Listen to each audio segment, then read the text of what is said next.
Now, with that being said, the government does have budgets and procurement cycles, and the government's fiscal year is not on the regular year. We are actually in Q1. October is the first month of the government fiscal year. So we actually just started the first month of the Q1 for the government contracting. And that allows us, if you know what the government procurement cycle is, it allows you to be able to play with strategies. For example, I know that we're in the first quarter right now, but the last quarter, July, August, and September, is open season. Budget burn. So can you tell us a little bit about what budget burn means, Janelle? So for federal government contracting, in the space of working with federal budgets, if you don't use it, you lose it, right? So we have to use what we have, because otherwise people that are higher authorities than us will tell us, well, you obviously didn't use it this year, so you don't need it next year. So the last quarter, especially last year we were under what was called a continuing resolution for 6 months, which means that we were given a little bit of money to do our normal operations, but it was based on what we did the previous year. And during a CR, unless it's due to national security or something like that, new government contracts aren't written. So that's the other thing you have to remember, is that when you're targeting these agencies, they may not be accepting or writing new contracts right now. So during the CR, which we're in right now until December 20th, there won't be a lot of new contracts written, but they'll give you a little bit of money to do what you need to do.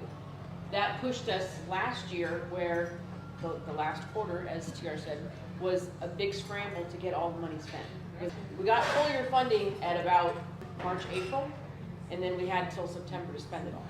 So, you know, if you want to do government contracting, now is the perfect time to start doing your research on those agencies, getting those contacts, getting them to know that you exist, so that when these contracts come out, you're not an unknown quantity, right? You're going to industry days, you're going to matchmakers, you're going to events that TR holds and Randolph holds, where they can bring some contracting people in.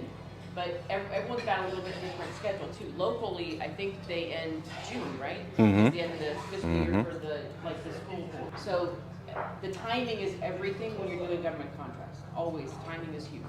Anybody want the government to burn their budget on you? Raise your hand. Raise your hand. Burn it on me. There we go. There we go. Get a little piece of that burn money. Because remember, like Janelle said, in order to get it next year, I got to use it all this year. So if I haven't used it by the last quarter, I'm figuring out ways to do it. And that's why we employ strategies like capability briefings, like unsolicited proposals, and some of the things that I'll talk about here in just a little bit. So creating a winning proposal. How do we do that? Well, you got to understand how to read the proposal first. Anyone ever here read a proposal before? Read a solicitation advertisement? Okay, and you know, if you've read it before, that it could sometimes be 10 pages. Sometimes it's 100 pages.